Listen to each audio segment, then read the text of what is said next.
सबसे पहले खोलनी होगी वेबसाइट kvsonlineadmission.kvs.gov.in।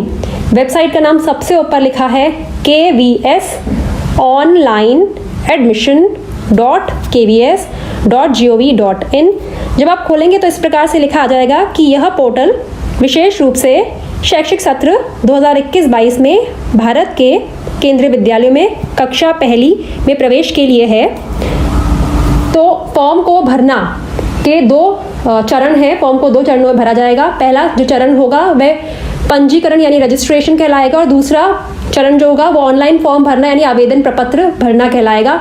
चाहे आप किसी भी कैटेगरी के हैं, किसी भी श्रेणी के हैं, आपको यही ऑनलाइन फॉर्म भरना है। सभी कैटेगरीज का एक ही ऑनलाइन फॉर्म है। तो सबसे पहले पंजीकरण करने के लिए यहाँ क्लिक करें, इस पर क्लिक करें। इस प्रकार से आ जाएगा। ये सारी जनरल इंस्ट्रक्शंस हैं, इस पे मैं आपको वीडियो ला चुकी हूँ। इसके बाद आखिरी में देखेंगे एक डब्बा आ जाएगा, आप उस पर क्लिक कर दीजिएगा यूं करके। I have carefully gone through all sections and sub sections of the instruction given above and I shall abide all by all terms and conditions as per the KVS admission guidelines. का मतलब है कि मैंने सारी ऊपर जो instructions हैं, निर्देश हैं, पढ़ लिए हैं और मैं इनका पालन करूंगा या करूंगी। आगे बढ़े, प्रोसीड। इस प्रकार से आ जाएगा। यह साफ साफ शब्दों में लिखा है कि फॉर्म को केवल अंग्रेजी में ही भरना है और एक बार आपने जानकारी जमा कर दी तो उसे बदला नहीं जा सकता। तो सबसे पहले आप लिखेंगे बच्चे का नाम। और आपको यह भी बताना चाहती हूँ कि जो मैं जानकारी भर रही हूँ ये किसी की ऐसा कोई बच्चा नहीं है। आपके लिए हमेशा कुछ ऐसी जानकारी भरती हूँ जो एक्चुअली एग्जिस्ट नहीं करती, खुद ही बनाती हूँ, खुद ही नाम डाल देती हूँ, कुछ भी नाम डाल देती हूँ। तो यह किसी बच्चे का मैं फॉर्म नहीं भरी, सिर्फ आपको दिखाने के लिए फॉर्म भर रही हूँ। इसीलिए मैं आखिरी में फॉर्म को सबमिट नहीं कराती। जो सबमिट का आखिरी बटन होगा वो मैं सबमिट नहीं करूंगी। वजह यही है कि ऐसा ना हो कि इस फॉर्म का नंबर भी आ जाए और किसी बच्चे की सीट चली जाए। तो सबसे पहले हम लिखेंगे नाम। बच्चे का नाम है सूरज। आपके जो भी बच्चे का नाम है, बेटे का नाम है, बिटिया का नाम है, आप लिखेंगे। फर्स्ट नेम, जहाँ सितारा लगा है, देखिए सबसे ऊपर बच्चे का पहला नाम, फर्स्ट नेम ऑफ चाइल्ड, ऊपर सितारा लगा है। सितारा मतलब मैंडेटरी, इन खानों को भरना ही है। जहाँ सितारा नहीं लगा वहाँ आप उन खानों को छोड़ भी सकते हैं। दूसरा, बच्चे का मध्य नाम। क्योंकि बच्चे का नाम सूरज तिवारी है तो मध्य नाम उसका कोई नहीं है। सूरज कुमार तिवारी नहीं है, सूरज नाथ तिवारी नहीं है, बीच में कुछ भी नहीं है, तो मध्य नाम को मैं छोड़ दूंगी। और लास्ट नेम तिवारी। बहुत से ऐसे बच्चे होते हैं वे मध्य नाम, लास्ट नेम, मिडिल नेम नहीं लगाते, उपनाम नहीं लगाते, तो वो सिर्फ पहला नाम लिख के छोड़ दें। क्या बच्चा दिव्यांग है? तो मैं यहाँ पे नहीं करूँगी। अगर बच्चा दिव्यांग है तो आप हाँ करिएगा। बच्चे की जन्म तिथि। बच्चे की जन्म तिथि लिखेंगे। इन्होंने लिखा है दिन, महीने, साल। क्योंकि मैंने बच्चे की जन्म तिथि सोची है 1 जून, तो 01/06/2014। बच्चे की उम्र मैं आपको बताना चाहूंगी। बच्चे की उम्र 5 वर्ष से अधिक होनी चाहिए और 7 वर्ष से कम होनी चाहिए। कब? 31 मार्च 2021 को। अब क्या बच्चा केंद्रीय विद्यालय संगठन के कर्मचारी का बच्चा या पौत्र पौत्री है? मतलब कि क्या उस बच्चे के माता पिता केंद्रीय विद्यालय संगठन में काम करते हैं या फिर उसके दादा दादी या नाना नानी केंद्रीय विद्यालय संगठन में काम करते हैं? तो इसका जवाब मैं लिखूंगी नॉट एप्लीकेबल, मतलब कि नहीं। अब आपको ईमेल आईडी भरना है। जो आपका ईमेल आईडी है आप वह दीजिए। ईमेल आईडी याद रखिएगा ऐसा हो जिस पे आप ईमेल चेक कर सकते हो। अगर आपका ईमेल आईडी नहीं है तो किसी प्रियजन का, किसी सगे संबंधी का दें। उनसे पहले बात कर लें कि आपको जो ईमेल आए हमें आप उसकी जानकारी ज़रूर देंगे। तो मैं ईमेल आईडी भर देती हूँ।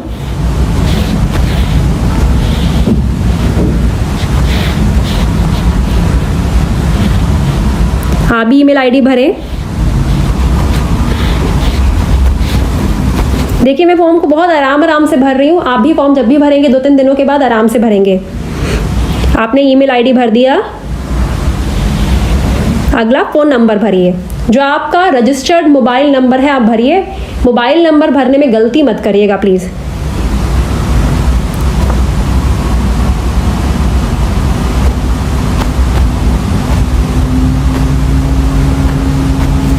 मोबाइल नंबर भर दिया आपने। उसके बाद एक कैप्चा कोड आएगा, इसे आपने भरना है। कैप्चा कोड क्या है? जो आपका लिखा हुआ आया है कैप्चा कोड वो आपको भरना है। कैप्चा कोड क्या होता है? ये नंबर और बीच में अल्फ़ाबेट्स अलग अलग तरीके से लिखे हैं, इन्हें ढंग से भरना है। जो स्मॉल है वो स्मॉल, जो कैपिटल है वो कैपिटल।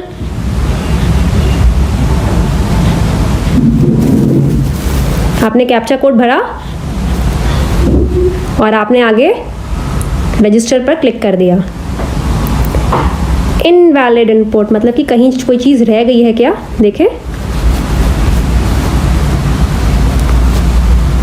कैप्चा कोड फिर से आया है, मतलब कि कैप्चा कोड में कहीं ना कहीं गलती थी। ऐसा आ सकता है, जब ऐसा आपके लिए आए तो आप समझ जाइएगा कि कहीं ना कहीं कैप्चा कोड में गलती हुई है। कैपिटल N लिखा है, स्मॉल W लिखा है, फिर 7 लिखा है। आपका जो कैप्चा कोड है वो भरिएगा, ऐसा ना हो कि आप कैप्चा कोड भर दें जो मैं भर रही हूँ, वो मत भरिएगा। जो आपका कैप्चा कोड आया, सबका अलग कैप्चा कोड आएगा, सबका यूनिक कैप्चा कोड आएगा। N small W 7 capital R small W D, done, register. ये देखिए इस प्रकार से आ गया। अब आप लिखा है कि आपने जो रजिस्टर्ड मोबाइल नंबर भरा है उस पर हमने OTP सेंड कर दिया है। 15 मिनट में OTP आपके पास आ जाएगा।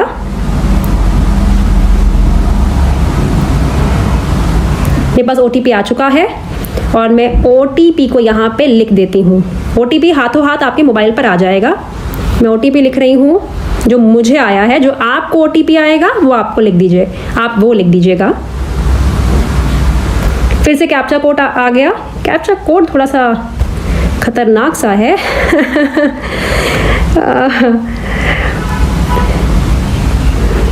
5GEA,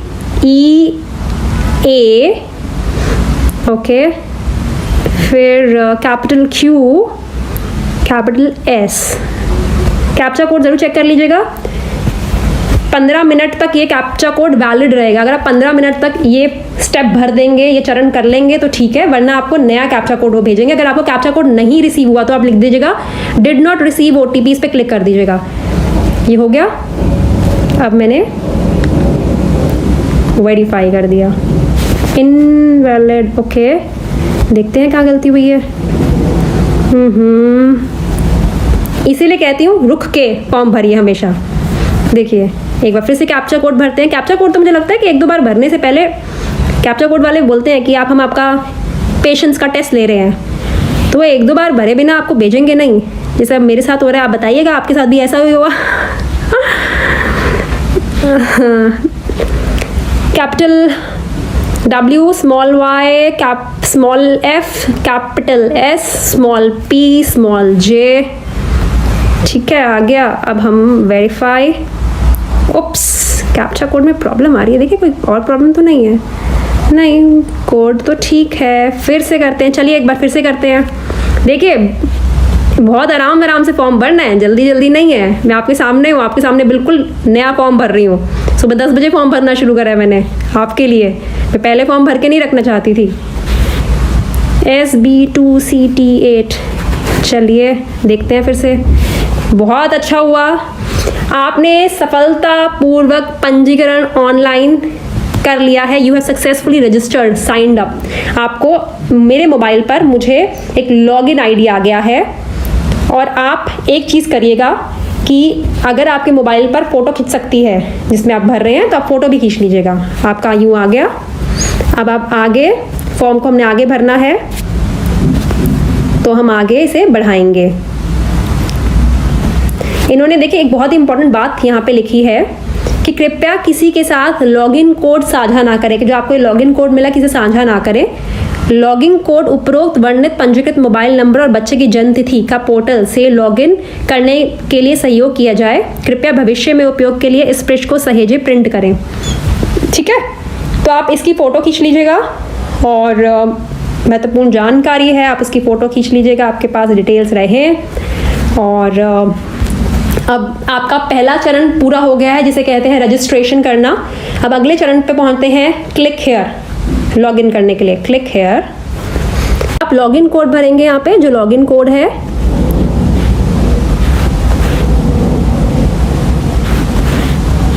उसके बाद बच्चे की date of birth,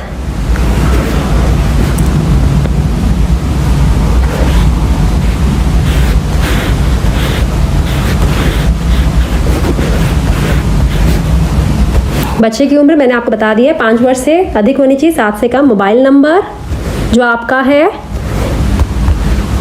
mobile number भर दीजिए। मोबाइल नंबर के बाद कैप्चा कोड, कैप्चा कोड,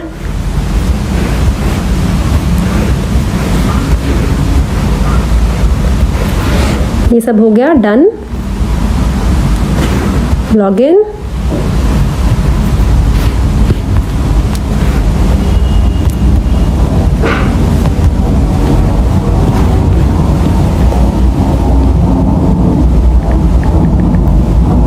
अच्छा मैंने लॉगिन कोड, देखिए लॉगिन कोड मुझसे गलत हो गया, मैंने गलती से लॉगिन कोड गलत डाला तो आगे नहीं बढ़ा, क्योंकि मैंने गलती से OTP डाल दिया था। दोनों मैसेज साथ साथ है ना, आप सही डालिएगा। आराम से आप वीडियो देखते रहिए, कोई प्रॉब्लम नहीं है।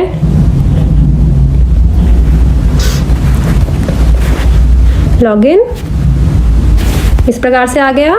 ये 5 हिस्से हैं आगे के फॉर्म के। अभी हमने पहला चरण पूरा करा है, रजिस्ट्रेशन करा है। अब दूसरे चरण पे है आवेदन प्रपत्र को भरना, यानी कि ऑनलाइन एप्लीकेशन फॉर्म को भरना। बच्चे का नाम लिखा आ गया है, मध्य नाम लिखा आ गया है, मध्य नाम माफ कीजिएगा खाली है, उपनाम लिखा आ गया है यानी कि सरनेम, डेट ऑफ बर्थ आ गई है, और केंद्रीय विद्यालय में मैंने नॉन एप्लीकेबल डाला है, और डिफरेंटली एबल्ड बच्चे को मैंने नो डाला है। जेंडर बच्चे का मेल है, जो भी बच्चे का जेंडर है, बिटिया है, बेटा है, मेल फीमेल, थर्ड जेंडर। आगे लिखा है फैमिली इनकम ग्रुप। आप जनरल कैटेगरी के हैं तो सबसे ऊपर वाले को क्लिक करिएगा, क्योंकि do not belong to low income group. EWS से है तो दूसरा, और BPL कार्ड होल्डर है तीसरा। तो पहले मैं पहले वाले पे कर रही हूँ, कम आय वर्ग के अंतर्गत नहीं। अब कास्ट कैटेगरी, आप SC हैं तो SC, ST है तो ST, OBC है तो OBC। मैं यहाँ पे जनरल पे क्लिक कर रही हूँ। SC, ST, OBC, creamy layer, non creamy layer. बच्चे का ब्लड ग्रुप आपको पता है तो आप भर दीजिए, नहीं पता तो आप छोड़ सकते हैं। मैंने आप मुझसे सवाल कर दें कि ब्लड ग्रुप मैंडेटरी है, भरना ज़रूरी है, तो आपकी मर्जी है। तो मैं ब्लड ग्रुप क्योंकि आपको दिखाने के लिए भर रही हूँ, मैं A पॉजिटिव भर देती हूँ। हम नेक्स्ट करते हैं। नेक्स्ट आ गया माता पिता की डिटेल्स। मदर का नाम मिसेस कर देते हैं, मान लीजिए। मदर का पूरा नाम लिखना है तो मदर का नाम लिख देते हैं हम रानी तिवारी। आपको दिखाने के लिए कर रही हूँ। राष्ट्रीयता बट ऑब्वियस इंडियन है। क्या आप चाहते हैं कि माता का आवासीय पता पिता के आवासीय पता फील्ड में स्वतः ही लिखा जाए? क्या आप चाहते हैं कि जो मदर का रेजिडेंशियल एड्रेस है वो फादर के भी रेजिडेंशियल एड्रेस में आ जाए, मतलब दोनों साथ साथ रहते हैं? तो मैं लगूंगी हाँ। अगर माता पिता का अलग एड्रेस है तो ना कर दीजिएगा। Country of residence India. State मैं दिल्ली कर रही हूँ क्योंकि मैं दिल्ली में ही रहती हूँ। सिटी तो बट ऑब्वियस है, न्यू दिल्ली हो जाएगा। एड्रेस क्या डाला जाए? House 1 B block Janakpuri. Okay, आप कोई भी डाल दीजिए जो आपका आपका एड्रेस है, आप वो डालिएगा। न्यू दिल्ली 58। एड्रेस में गलती नहीं होनी चाहिए, इसका डॉक्यूमेंट होना चाहिए जिसे आप प्रूफ कर पाएँ कि ये आपके घर का पता है। इसे वेरीफाई करने के लिए डॉक्यूमेंट्स होने चाहिए आपके पास।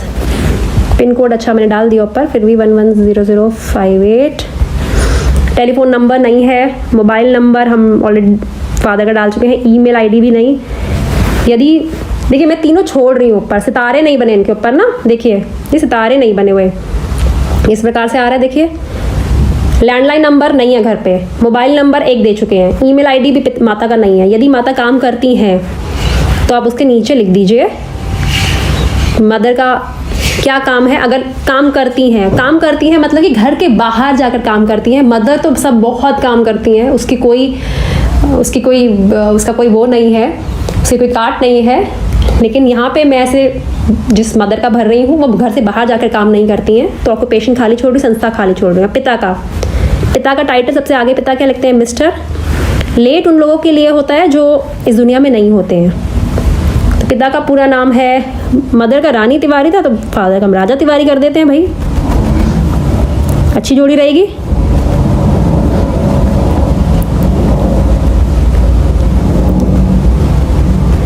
चलिए जी आगे बढ़ते हैं। नेशनैलिटी आपको पता ही है, इंडियन। क्या आप चाहते हैं पिता का आवासीय पता माता के आवासीय पता फील्ड में पता लिख जाए? यस। अच्छा यहाँ पे तो कुछ माफ़ कीजिएगा, ऑलरेडी मैं यस कर चुकी हूँ तो ऑलरेडी एड्रेस लिखा आ चुका है। पिता वर्किंग है, पिता क्या करते हैं, पिता क्या डाले? पिता कारपेंटर है, कारपेंटर है पिता। और किस ऑर्गेनाइजेशन में काम करते हैं, क्या नाम लिखा जाए? सबकी शिक्षा लिख दे, सबकी शिक्षा लिख देते हैं भाई, क्या बुराई है। ठीक है, हम नेक्स्ट करते हैं। Next third, choice of schools. अब आपको 3 स्कूल की चॉइस दी है, इनमें से आप चाहे तो आप तीनों भर दें, चाहे तो आप 2 भरें, कम से कम एक तो आपको भरना ही है। और जब 3 स्कूल डालेंगे इसमें नंबर 1 2 3 नहीं होगा कि मैं चाहता हूँ नंबर 1 मेरी प्रेफरेंस ये स्कूल है, दूसरे नंबर पे ये प्रेफरेंस है, तीसरे नंबर, ऐसा नहीं होगा। आप 3 स्कूल के डालेंगे और वो बराबर माने जाएंगे। मैं एक ही स्कूल डाल रही हूँ, आप तीनों में डालिएगा। राज्य चुनिए, दिल्ली। ओहो दमन चूज़ कर लिया गलती से। स्कूल का नाम क्या करें भाई? जनकपुरी का ही भर देते हैं स्कूल, क्योंकि मैंने जनकपुरी एड्रेस दिया है। जनकपुरी शिफ्ट 1 भर देते हैं। चलिए, स्कूल सिविल है, region Delhi, DDA, urban, view map. क्या आपको सेवा प्राथमिकता श्रेणी भरने में मदद चाहिए? सेवा प्राथमिकता अगर आपको मदद चाहिए तो आप डाल दीजिए। Choose priority,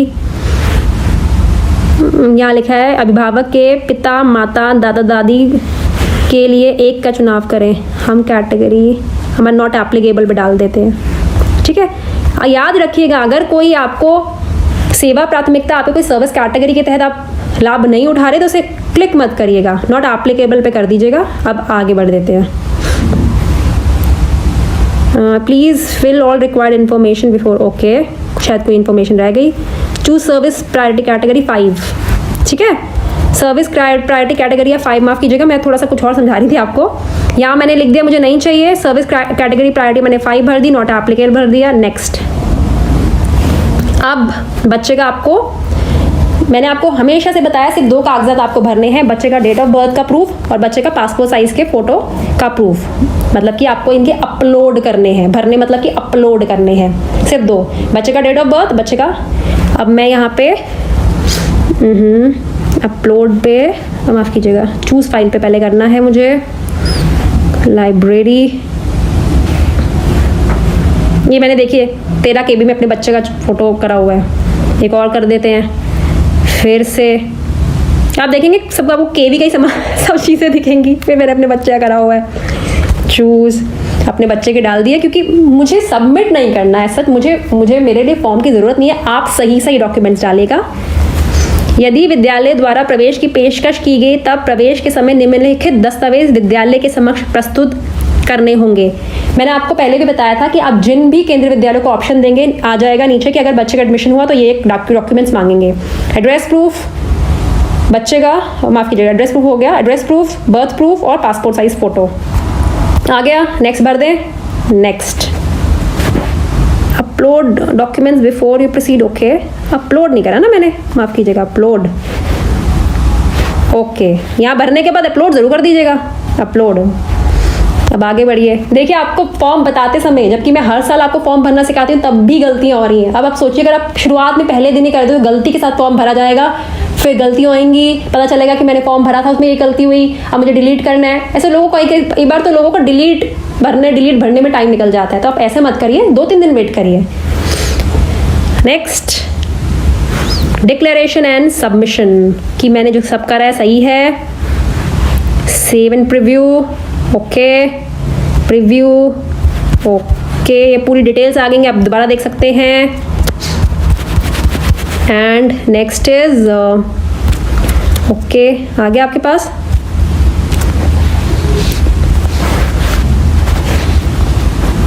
next is submit application. Are you sure you want to submit the application? अब आपने सबमिट एप्लीकेशन पर क्लिक कर देना है और सबमिट एप्लीकेशन पर क्लिक करने के बाद आपके मोबाइल पर फिर से एक OTP आएगा, जैसे कि पंजीकरण करते समय आया था। फिर आप उस OTP को भर देंगे और आपके पास यूनिक सबमिशन कोड आ जाएगा और आपका फॉर्म भर जाएगा। आपको फाइनली आ जाएगा कि आपका फॉर्म, आपको लिखा आ जाएगा कि आपका फॉर्म अब भर गया है। तो इस प्रकार से आप कक्षा पहली का ऑनलाइन फॉर्म भरेंगे। मैं आखिरी कदम तक, आखिरी स्टेप तक नहीं गई हूँ, सबमिट एप्लीकेशन फॉर्म नहीं गई हूँ, क्योंकि ऐसा दिल्ली के राइट टू एजुकेशन के तहत दिल्ली के प्राइवेट स्कूलों में मैंने दोनों बार फॉर्म भरा और दोनों बार बच्चे का नाम आ गया था। तो कहीं ना कहीं मुझे ऐसा लगता है कि मेरे फॉर्म भरने से किसी की सीट ना रुके, इसीलिए मैं एप्लीकेशन को आखिरी में सबमिट नहीं कर रही हूँ। और उम्मीद करती हूँ जानकारी से आपको लाभ होगा। पूरी डिटेल में मैंने वीडियो दिखाई है। आप कोशिश करें इस वीडियो को ज़्यादा से ज़्यादा लोगों के साथ फेसबुक के माध्यम से और व्हाट्सएप के माध्यम से शेयर करें। अब मुझे डॉक्टर श्रद्धा वशिष्ठ को इजाज़त दीजिए। नमस्कार।